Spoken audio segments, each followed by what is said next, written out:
Hi there, welcome to That Board Game Show.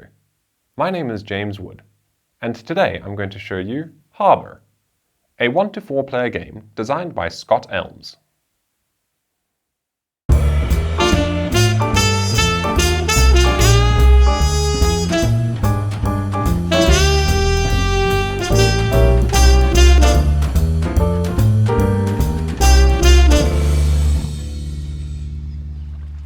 In Harbour, each player takes on the role of an intrepid entrepreneur in the bustling port of Bottom. We are here to trade goods and buy buildings to try and have the most prestigious buildings in the harbour and thus stake our claim in this port city. The game will end at the end of a round in which any one player has bought their 4th building. So basically it's a race to try and build as many buildings as possible. At the end of the round, everybody will tally up their points, and whoever has the most points wins. Today I'm showing you the solo mode, which pits me against this training dummy card over here, who will move around and basically simulate a second player at the table. So they're going to go to the various places, block buildings, take goods, buy stuff, etc. All the things that a second player would typically be doing. So it does quite a good job of simulating what the 2-player game would play out like. You'll see that I have here in front of me the Clockwork Tradesman, which is one of the many unique characters that you can play as in this game. You will see here there is a massive pile of cards to choose from.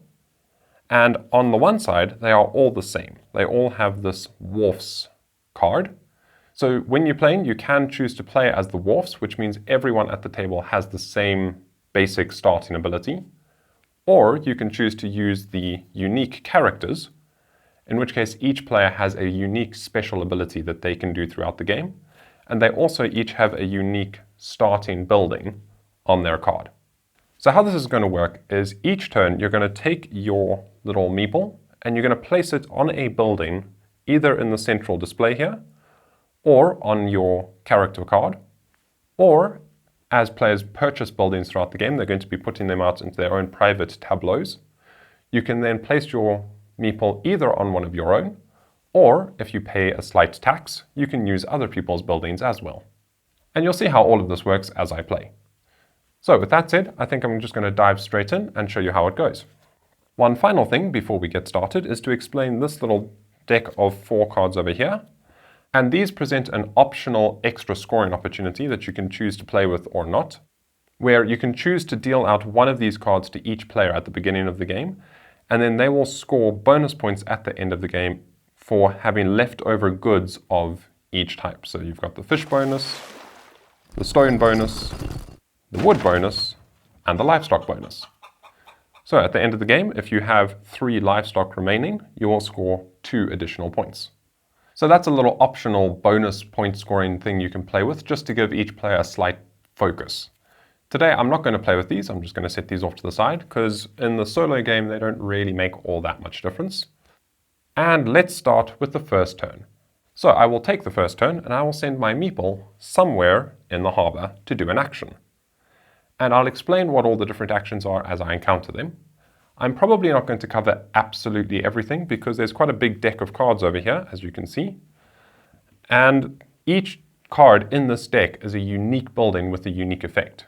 There are certain overlaps, there's a certain amount of similarities between the cards, but each one is unique and does its own thing.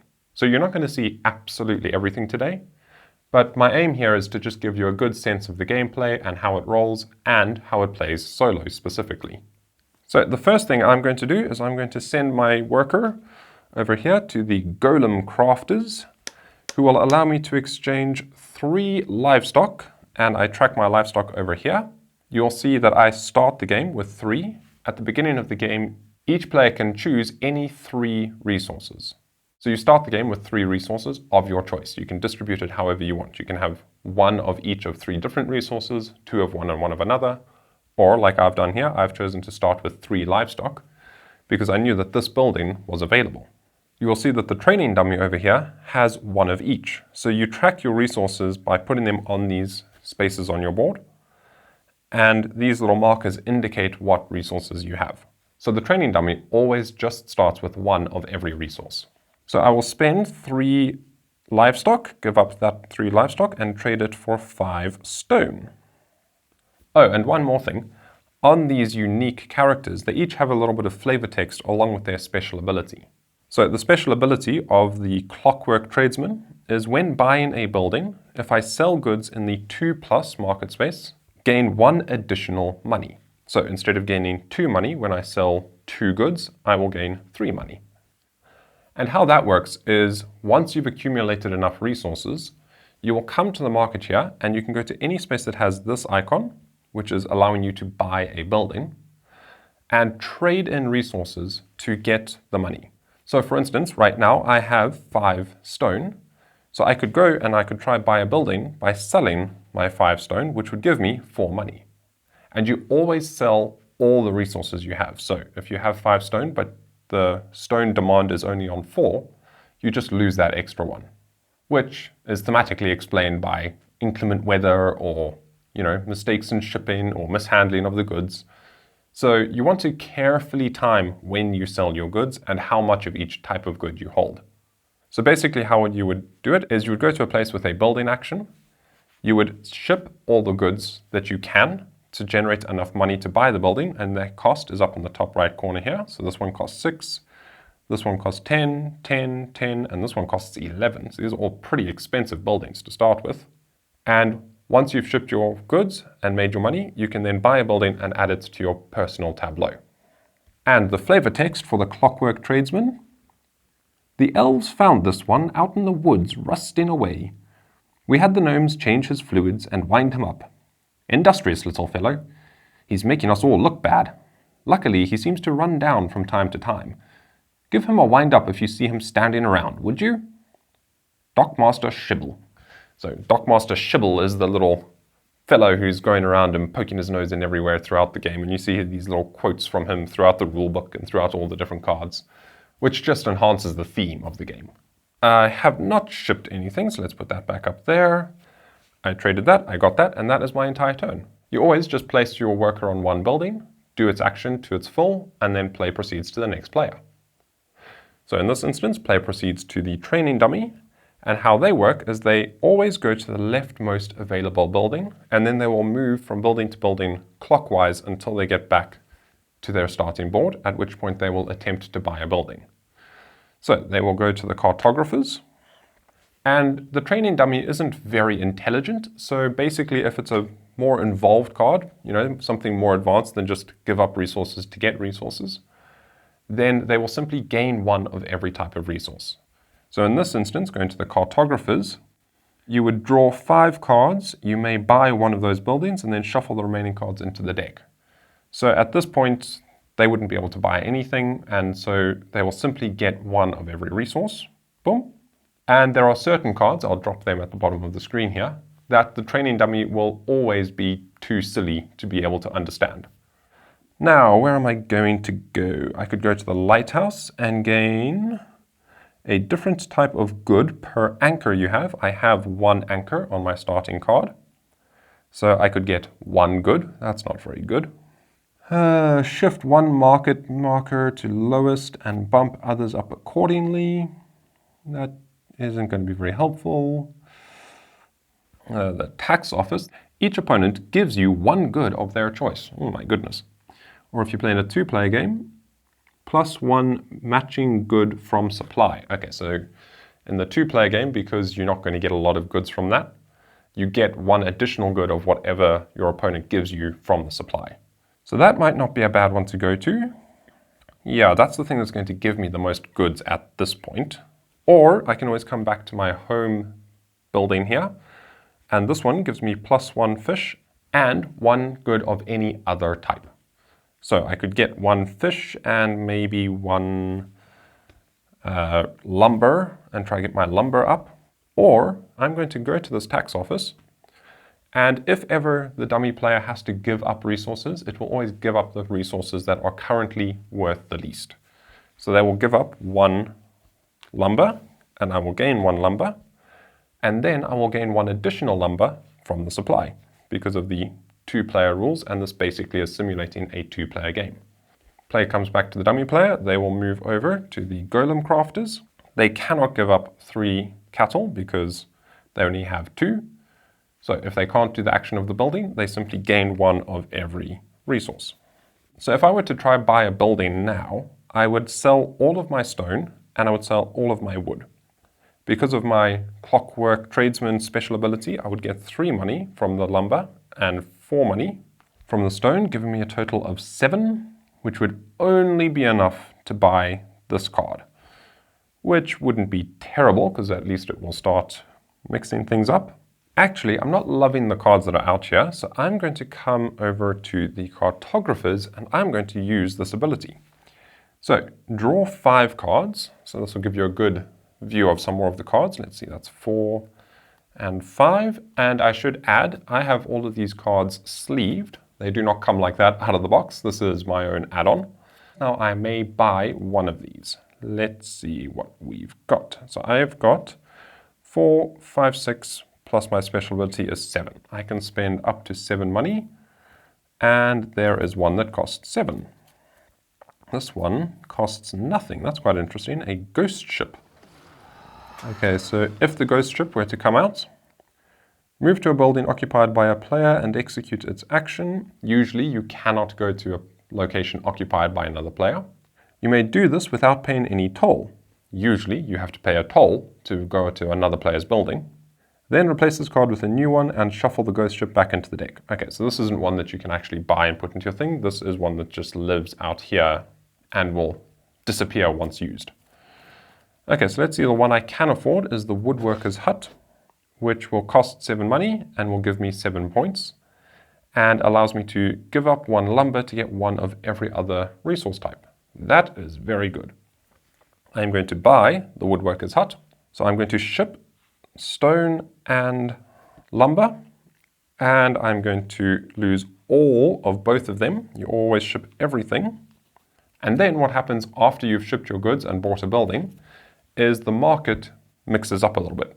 So now the fish will move up in value, the lumber will move up in value, and the stone actually moves down in value because there's suddenly not so much demand for stone because I've just delivered a massive shipment. These other cards, the Storehouse, the Shipbuilders Guild, and the Traders Guild, these all get shuffled back into the deck. We'll shuffle them back in. This is one of the reasons I really like sleeving my cards. Not only does it protect them, but it makes it very easy to shuffle them very well because you can just mash them together like that. Okay, so those get shuffled back in there. And that is the end of my turn. I have bought my first of 4 buildings. And this building gives me a little bonus, which is this warehouse icon. Now in the future, when I buy a building, I don't have to get rid of all my goods. I can always keep one of the goods I shipped.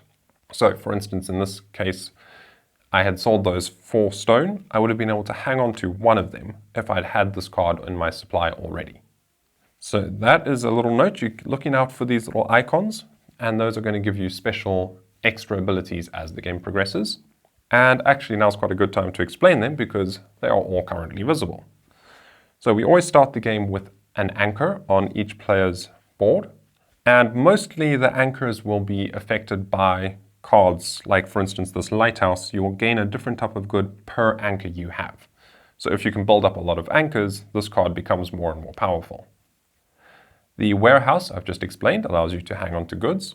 If you happen to have 2 warehouses, so if I had this golem crafters and the woodworker's hut, then I can keep 2 goods of the resources I sold. And then we have this coin symbol. If you have a building with a coin in your tableau, then that reduces the cost of buying a building by 1 per coin resource you have. And finally, the top hat allows you to use other players' buildings without having to pay the tax. So that can be very powerful if somebody buys a building that's really useful to you. Every time you want to use that, normally you have to give them resources to do so. But if you can have a couple of these top hats, then you can negate that tax, which can be very powerful. Okay, so that was the end of my turn. Back to the training dummy. They will move to the right. They will gain a different type of good per anchor they have. They only have 1 anchor. So whenever they gain resources, they will gain the most valuable one. So they will get 1 cattle. So as you can see, the solo mode is really quite simple here. Very easy to simulate another player at the table. And now let's see, I have no resources. None whatsoever. So maybe I should just go to the tax office again and get some resources from the training dummy. I think that's a good idea. So I'll go to the tax office and they will give me stone because that is the least valuable thing, and they will always give up the least valuable thing. And so I'll get 1 stone from them, plus, because we're playing 2-player rules, I will get 1 additional. Then it is the training dummy's turn again. They move over to the bank, and they will ignore this ability completely because this is one of the cards that they are not intelligent enough to activate, and so they will simply gain 1 of every resource type. Now it's my turn again. I could come here and get some fish and something else. That's probably not a terrible idea. I think that's the best thing to do. So I'll come down here to my home card. I'll gain 1 fish for sure, and then I'll gain a lumber because I can use lumber on my woodworker's hut to get everything else. The dummy player will move to the tax office. Each opponent gives you 1 good of their choice. I have to give them 1 good, and then they will get an additional 1 from the supply. I don't really care about this fish, so I'm going to give up a fish, and they can get 2 fish because they already had 4 for that over there. And now I'm going to come to my woodworker's hut, boop, and give up a lumber and get 1 of everything else. And then when the training dummy reaches the end of the line here, they will come to their home card and they will attempt to buy a building. If they cannot buy a building, they will discard and replace a building from the center row. So let's see if they can buy a building. They've got lots of resources, so probably yes. They've got 5 cattle. And again, the training dummy is not the most intelligent thing, so they will basically just ship everything they can. So let's see, they can ship everything because they've got 3 lumber, they've got 3 stone, they've got 5 cattle, and they've got 6 fish. They will never hang on to any, so they will just ship absolutely everything, which will give them 5, 6, 7, 8, 9, 10, 11, 12, 13, 14 money to spend, and they will always buy the most expensive building they can. So in this case, the tax office is now gone over to them. And we replace it with the House of Weights and Standards. So now, if I want to use this tax office again, I have to pay a good to the training dummy every time I want to use it, unless I can get one of these cards that gives me the top hat. Currently, they are winning with 10 points to my 7, so I need to do something about this and get some resources to get some more valuable buildings. Let's see. Oh, I skipped a step. They shipped absolutely everything, so all of these drop down and the entire market gets mixed up quite substantially. And it's my turn. What am I going to do? What to do? What to do? I haven't got a clue what to do. I need resources and these cards aren't giving them to me. Not great. Not great at all, I say. Pretty much my best bet at the moment is just to come to my home building and get resources from there. Yep, that is my best bet. I'm going to come here. I'm going to always get 1 fish. And what else do I want? I suppose I'll get a lumber. And then I can just keep bouncing between my woodworker's hut and my home until I've got enough resources to do something interesting. Okay. They go to the cartographers. They are not intelligent enough to understand how cartographers work, so they will just get a whole bunch of resources. Let's look at what I've got here. I've got 2 fish, I need 3. I've got 3 stone, I need 5. I need absolutely everything. So, back to the woodworker's hut, lose a wood, and get 1 of everything else. This is getting rather tricky. Training dummy goes to the golem crafters. They cannot do that action, so they get 1 of everything. I'm still a bit skimpy on absolutely everything I need. If I go to the lighthouse, I can gain a stone, which gives me the 5 stone I need. Then I've got 5 stone, 3 fish, and 2 cattle. And with my special ability, the 2 space gives me an additional coin. So that would give me 5, 6, 7, 8, 9, 10, 11 money. That's quite good, and then I can get one of these. Okay, so I'm going to go to the lighthouse. Oh no, wait, that only gives me one thing. I'm going to go to my home space.